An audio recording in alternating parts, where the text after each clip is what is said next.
Welcome to another episode on the BMTA's podcast for Maritime Careers in Training. And today we are exploring education routes and entry routes into the maritime industry. And once again, I'm pleased to welcome Sam Samuels to the episode. How are you, Sam? Yeah, doing well, thank you, Aaron. So we'll start off within this episode talking about the different options in terms of getting into the maritime industry from an education point of view. On the last episode, we discussed the different career pathways, both shoreside and seagoing roles, and we explored those 12 sort of fundamental career pathways that we sort of highlighted. So in today's episode, we're going to look at the education routes into each of those educational sort of job roles.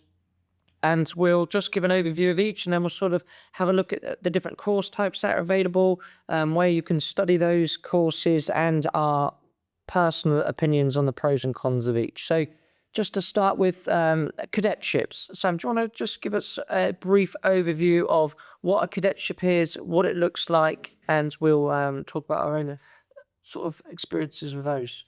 Cadetships are generally a 3-year program. It's constructed or given guidance to us by the Maritime Coast Guard Agency. It is a global set of training, which is planned by the International Maritime Organization, which means that cadets, once qualified, can work globally around the world. So it's a 3-year course. It involves going to sea for a large percentage of that time, so you get your hands-on skills, whether it be deck or engine or electrical. And then at the end of that qualification, doesn't matter which route you come in on, educationally wise, everybody who leaves at the end of the cadetship will have a certificate of competency affiliated to whichever direction of travel they've gone in. And that certificate then is recognized globally, and they can then go off and work wherever they want on whatever type of vessels they desire. Yeah, and the cadetship's typically sort of a block release system. So you will start with a period of academics at a college or university for a stint. Then you will go to sea in what we call sort of phase 2. Okay, so phase 1 is normally academics at your training establishment. Phase 2 is a time at sea. Phase 3, we come back and do the academics and further study. Finally, we do phase 4 back at sea, where we gather the remaining sea time. And then we go on to phase 5 and final assessments. So that's typical training, cadetships, typical training for deck officers, engineering officers, and electrical technical officers. The next primary sort of route into maritime is apprenticeships. So similar to cadetships, but typically more designed around shoreside roles. This is on-the-job training with classroom learning for seagoing and shoreside roles, and offered at intermediate, advanced, and sort of higher levels. So this would be typically for marine electricians shoreside, marine engineers shoreside, shipwrights, boat builders. So this, again, depending on the provider, it can be in different formats. But it's typically a day release or a block release format. So on the day release route, you would be at college 1 day a week and at work 4 days a week. And the typical program is between 3.5 to 4 years. And you will come out with typically between level 2 to level 4, level 5 sort of qualifications. Can go up to level 6, depending on how high you go. So you'd be employed by a company, and then you will be doing the funding via the government levy and companies' levies and that side of things. The next one that we're going to quickly look at is skills bootcamps. So skills bootcamps are short, intensive programs designed to quickly develop specific practical skills, and it's a primary focus on industry-relevant training. Now, skills bootcamps are around in quite a lot of areas, so they are normally funded by local governments or local councils, whatever the process is. At the time of this recording, many of the local sectors are going through devolution, so exactly how that looks may be different for different areas. But typically it's funded by local needs. So in the Solent region, the Marine Electrician Skills Bootcamp, which at the time of this recording is still the only one in the country, offers 62.5 hours of marine electrical training for those over the age of 19 who live in the area or outside of the area, but with a view to find work in the Solent region. There are other areas that perhaps looking at marine skills boot camps, but what they look at and what they look like at this time is it's still much of it's in development. But again, these skills boot camps are excellent routes for those who are looking for career changes, or have prior experience in marine engineering or marine electrical, or an electrical discipline or an engineering discipline looking to come into the sector. The next is full-time college programs. Now, full-time college program is typically what you're looking at in regards to the essence of what we call 3 to 4 days a week with a college. So this would be 16 to 18-year-olds. These can be full-time programs, these can be college courses, whatever it might look like. And they will typically be a sort of 9 to 5, where you'll be following a course such as Sitting Guilds or SQA sort of programs there. So these college courses or full-time programs, they have a range of college courses available, and quite a few of them run pre-cadetships. Again, so if you're looking for a route into the cadetship route, but you're not ready for that full commitment, full-time programs are an option. This is equivalent full-time programs of A-levels, or can be an alternative to A-levels. Of course, if you complete your GCSEs, again, staying on and doing your A-levels in subject matters such as mathematics, science, typically physics, and a DT or product design are sought after traits for the engineering disciplines. In regards to the deck officers, again, maths, fundamental, absolutely fundamental, but then looking at other courses you think are tailored to a deck officer's route or a management sort of route. If you're looking at shoresides, naval architecture, again, you're looking at graphics, you're looking at the maths, you're looking at a science of sort, geography for those in the deck avenue. The other route into maritime studies is higher education. Sam, do you want to sort of talk about the higher education sort of side? Yeah, we get a lot of people coming to us from the higher education side of things. They've obviously decided they want to get their academic qualifications in post, and sometimes they're undecided as to what they want to do. And when they leave higher education, they have their raft of qualifications, and then they start looking out at the market. And obviously, coming into the Merchant Navy is quite a challenge. You've done a lot of time studying, and then to come back into the route. So the Merchant Navy offer fast track options, so that you're not spending as much time in the classroom. You make good use of your academic qualification, and generally that will consist of, certainly from an engineering point of view, returning to one of the colleges to complete your 350, 400 hours of workshop, and then a sponsoring company would send you to sea for approximately 12 months, where you get your required sea training to return, and then to do professional qualifications, again to provide you with that trusty old certificate of competency. So instead of doing a 3-year apprenticeship or cadetship, you're down now to 18 months. And it just means that later on in life, like we discussed in the other podcasts, your opportunities then to move on into higher levels of management is a far simpler route. And you can enter higher education directly for maritime careers. So it doesn't have to be the seafaring way. So there are university level degrees in maritime subjects. They do combine the theory with the practical applications, but very much more academic. So you could look at the naval architecture routes, the maritime logistics, and doing those higher level end jobs, both shoreside and at sea. So that gives you a brief overview about the different aspects.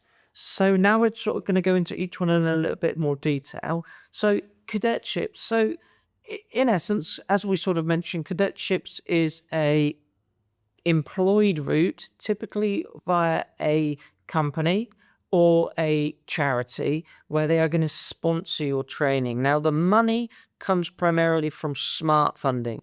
Sam, can you just give us a bit of an understanding of what the smart funding is, where it comes from, and sort of the logistics behind it? Well, smart funding, basically a government-driven scheme. They recognised, going back many years ago, that we needed people in the merchant navy. It wasn't attractive to put people to sea. It's an expensive commodity to put a sort of non-worker or someone in education into the seagoing world. And as such, we were falling behind the world globally with our standards of people coming into the industry. So ultimately, the government stepped up and they pay a substantial amount of money called smart funding, which will support cadets throughout their training.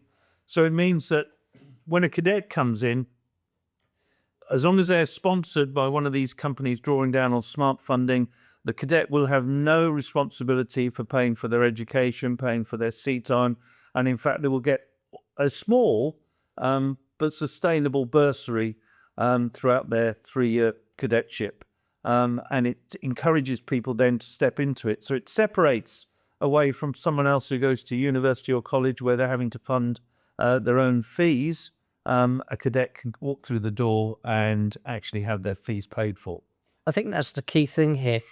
When I was a cadet back in 2011 to 2014, the bursary was sort of sufficient at that time to cover, healthy living and giving it a good crack. And you could walk away almost debt free. Yeah. Cost of living, COVID, and things have changed ever so slightly. But I think the important thing to recognize now is you are still getting heavily discounted, or not discounted as such, but heavily subsidized training by your training sponsoring companies through these bursaries. And in fact, with a small quantity of support, that might be getting family support or the student loans, you're still walking away with potentially completed qualifications at level 5, level 6, level 7. For those who don't understand those levels, H&D, foundation degree, and bachelor's, for a heck of a lot less financial burden than that of the HE routes going direct. And on top of that, because you get the work experience alongside, your chances of employment and employability is a lot greater. And the cadetships, as we sort of mentioned, we call it a period of phases. So it's broken up into different sections. So you'd get at least 2 C phases where you're applying your knowledge and skills at sea and completing what we call a TRB, a training record book. It's almost like your evidence route of your practical skills and your experience, and obviously the academics, which is done alongside with the education establishment that you choose. Now, through that period, you will have typically a training company and or a sponsoring company, and they will provide you with the support along the way. They'll be the ones arranging your uniform. They'll be the ones arranging your sea time and giving you support throughout your process. I think that's another thing to understand with cadetships, is that although it's not military, there is a degree of expectation of etiquette. Yeah. Sort of, can you give us sort of an overview of expectations from a cadet on a day-to-day basis? Remembering when you talk about a cadetship, we're not talking about a 9-to-5 job. Yes, you're going to spend lots of hours in the classroom, but the expectation is that you're going to learn. The company consider they're investing in you, and therefore they want a return, and their return comes in the fact that you're a qualified person. So it requires personal discipline. You have to work to a code. You have to work to a code of conduct, which is common throughout the Merchant Navy. Some people, as Owen indicated, it's not the military, but we do require people to have set standards of dress, timekeeping, attitude, behaviour, and there's no let-off. You're basically under the spotlight for 24 hours a day. When you go to sea, you're going to have to join the watch-keeping routines. You're going to be tired. You're going to be pushed. But it's all part of the etiquette, as Owen said, where they demand that you work. And the Merchant Navy is not a 9-to-5 job. Even within the cadetship, long days in the classroom, long days studying. Yes, we want you to enjoy life, but you've got to play by the rules, and you've got to achieve and deliver for the training managers. It is massively rewarding. I remember when I was a cadet and we got to go to places like Brazil, Santos, Rio de Janeiro, Recife, to America. I've been over to the Channel Islands a lot, and been on vessels like HV Galatea, and I've had an absolute blast. It is good as a cadet. There's hard times, but there's a lot of fun, and people do look after you. I remember one chief engineer, when I was on Ardmore Centurion, his view was, cadet doesn't pay anything. This is your time to enjoy life, to learn, to have those experiences, and they really took you under your wing. At the same time, it's not always like that. So finding the balance and understanding that the cadetship comes with hard work and dedication is key. In terms of the academics, you will have to study a array of modules. Now, the new cadet modernization has come in place, which is internationally leading in terms of its modernization. And you would typically do a range of what we call modules, breaking down key subjects, which is outlined under the STCW requirements. And these will have a range of assessments, typically ranging from oral assessments, group activities, written assignments, and examinations. But certainly a very positive route that allows you to ply your trade, get work experience, and a qualification for potentially debt-free without cost, depending on how well you do it and how you can manage your finances, but certainly at huge subsidized rates.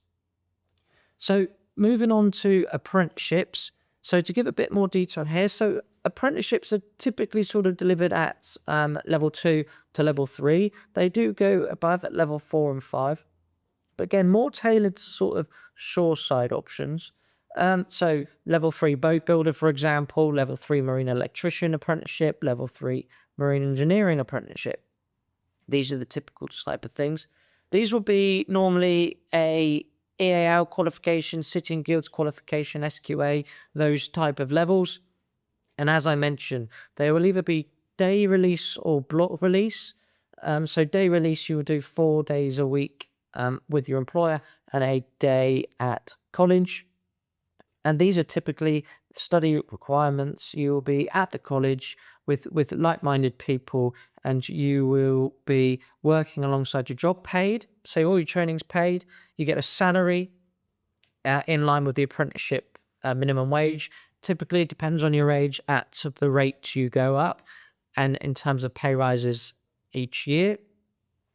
You'll do your qualification at a slower rate to the full-time programs. So at level 2, it just typically is 18 months, with the level 3 being 2 years. And at the end of it, you go through a process currently at the time of the recording called an endpoint assessment. And the endpoint assessment is an independent body will come in. An independent assessor you'll go through a series of assessments just to sign off your final standards.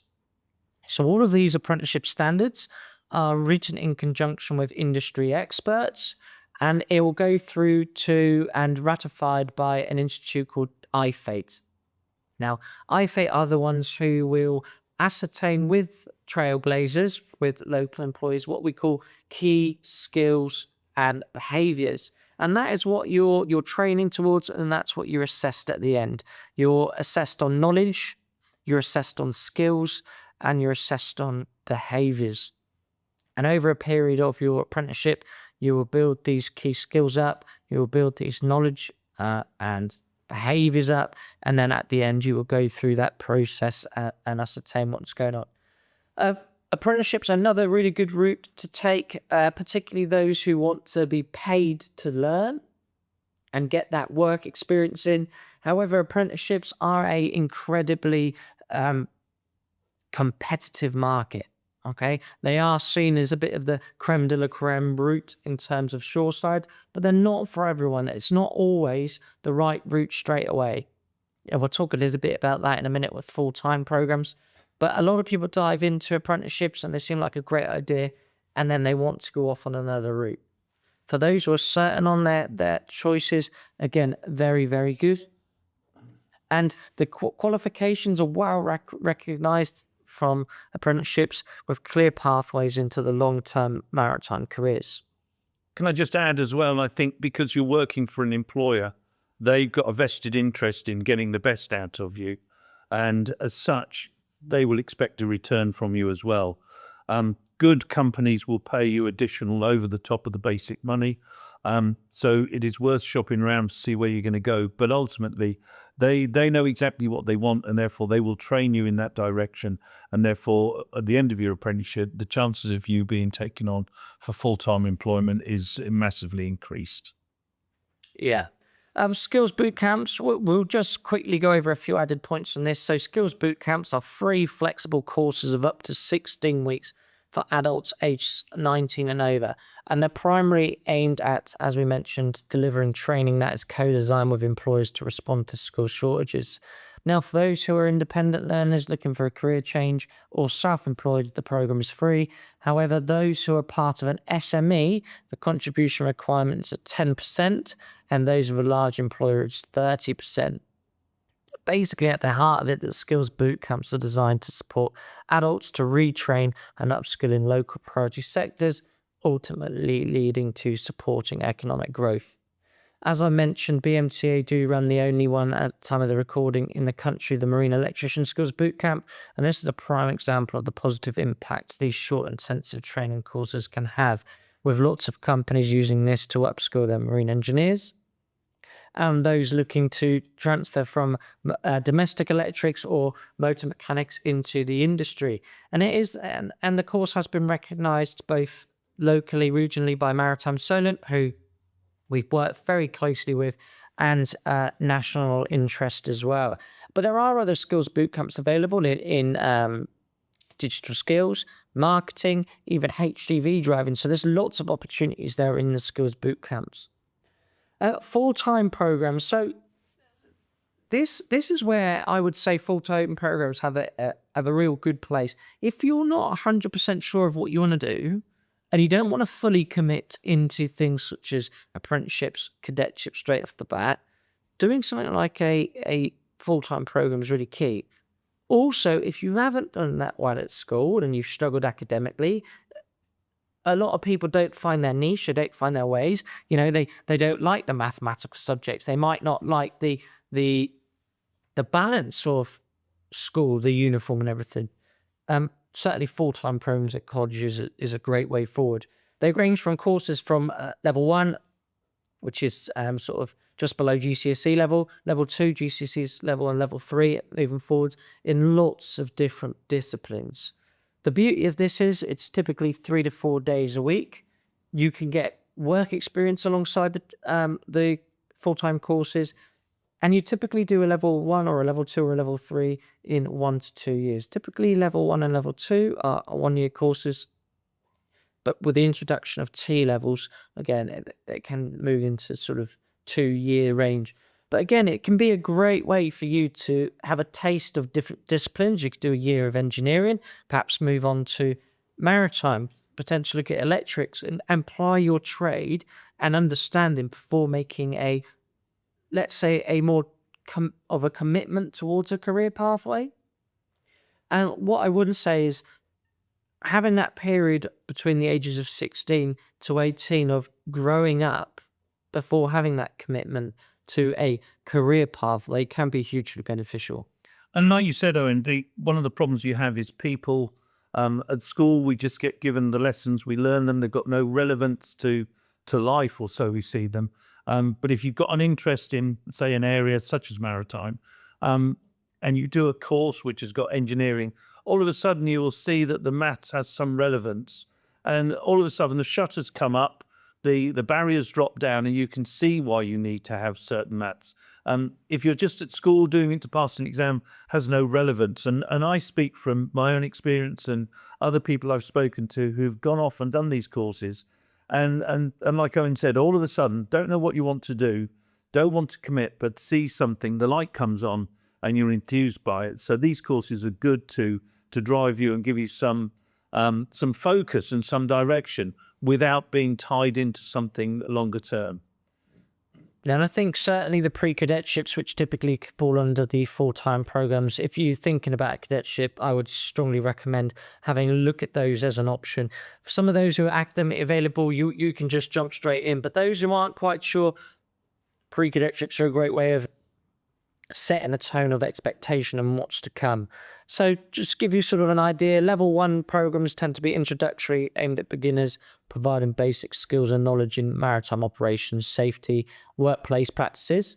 Level 2 is the intermediate programs that build on the foundation skills, and these cover areas such as marine engineering, deck operations, marine electrics, and vessel maintenance. And then level 3 is where we're getting to the sort of advanced vocational training that prepares learners for supervisory and operational duties. And again, if you're looking at apprenticeship or a cadetship moving forward, full-time programs are a great route in. And again, it shows potential sponsors, potential employers that you do want to do it, you've committed to a full-time course, and actually it can give you the upper hand against those school leavers from the age of 16. And also bearing in mind, if you do think you want to come straight on a cadetship, at 16, a lot of sponsors won't touch you, primarily because they're going to be sending you away under the age of 18. And so you could just be treading water, so to speak, wait until you reach 18, by which time you've lost enthusiasm for the industry. This offers you the opportunity to get involved in the industry, not run up huge amounts of debt, and get some experience in the subject areas that you want to study on.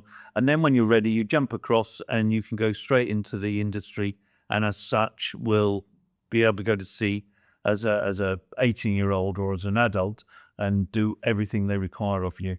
Yeah, certainly. And at that period of, it can be that detox and stress between finishing your GCSEs, going on to HE or apprenticeships or whatever it might be. And it gives you that, like I said, that opportunity to grow up a little bit, maybe find a part-time job and go from there.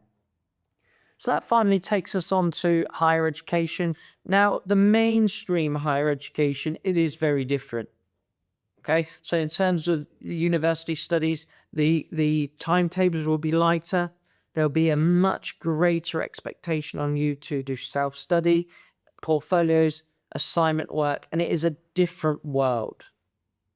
So in terms of this, there's a range of universities and maritime colleges nationally who offer degree programs, foundations with postgraduate qualifications as well.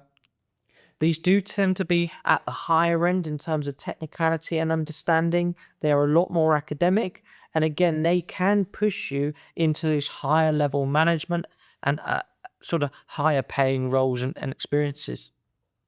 However, one of the things to consider with higher education is they don't always come with work experience alongside them. So again, it's that understanding that when you come out, what is your career path? Where are you going to find the work experience and get into the work and build up those essences of information?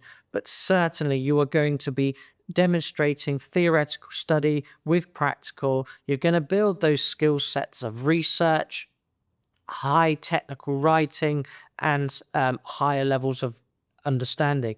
And typically these provide you with the eligibility for professional registration and chartered statuses in certain specialized fields. Can I just add one extra?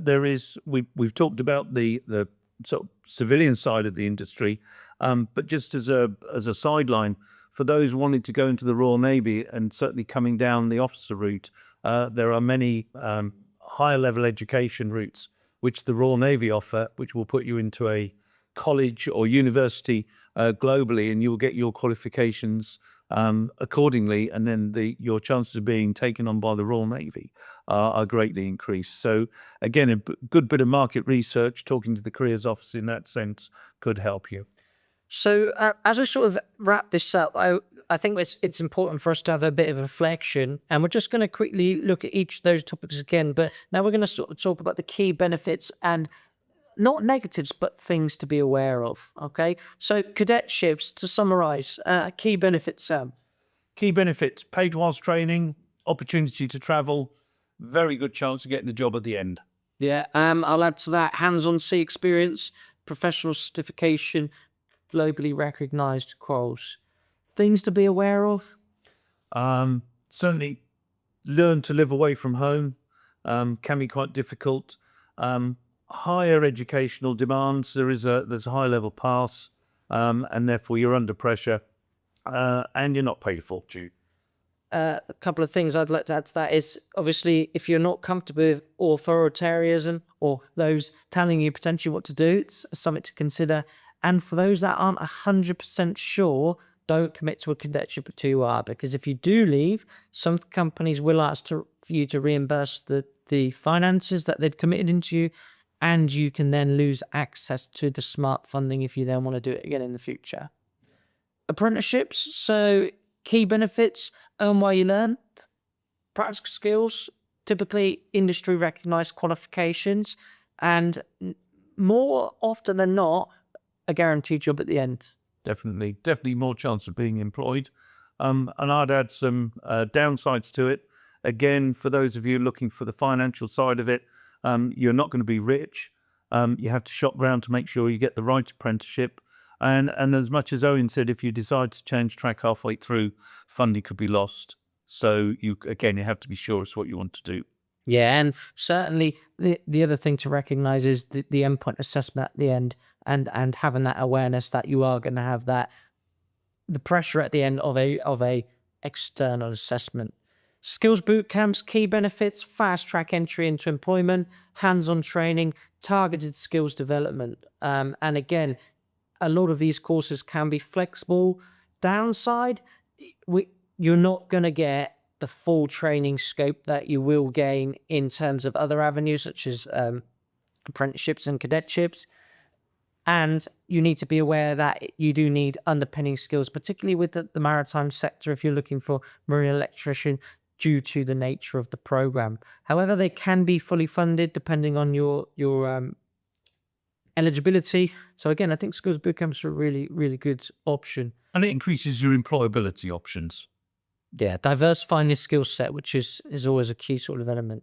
Full-time programs, benefits: you can work alongside your studying. It takes a slight degree of pressure from the work experience sort of elements. You don't have someone over the top of you at the time. Can give you a strong technical foundation, structured learning, and can give you access to professional certifications. Downside, again, unless you're getting work experience, you come out with no real work-life sort of knowledge, and you're then more than likely going to look for further study in terms of cadetship placements or apprenticeships to sort of pursue your career. And I would say no financial gain in doing the courses, so no money alongside unless you get your own sort of part-time job. No, but it does allow you to grow up. And I think sometimes it's a transfer from understanding school, where they spoon feed you, to a slightly higher level where you're going to have to think for yourself, work for yourself. And also you're going to have to start learning some of those disciplines that industry requires of you, attending on time, commitment, etc.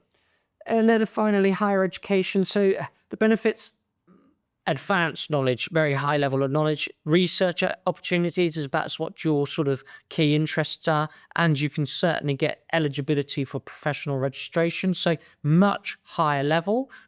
In terms of job roles, you can go a lot higher, so you can certainly start looking at technical and operational roles, management position pathways, and senior leadership.